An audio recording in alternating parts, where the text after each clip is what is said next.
वैकुंठवासी मातोश्री इंदुआई प्रतिष्ठान यांच्यातर्फे माननीय आदरणीय बाळासाहेब सौभाग्यवती शालिनी ताई तर या दोघांनी या कलियुगामध्ये आणि आत्ताच्या काळात भजन स्पर्धा आयोजन केलेली आहे।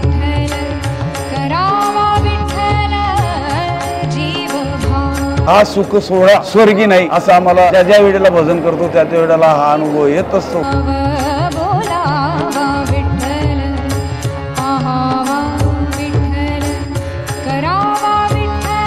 सांप्रदायिक भजन अशी एक गोष्ट आहे की तिचा आनंद शब्दात सांगू नाही शकत। खास करून आज जी इथे जी भक्तिरंग स्पर्धा आयोजित केलेली आहे त्यानिमित्ताने आम्ही बाळासाहेब भदानेंचे कोटी कोटी धन्यवाद।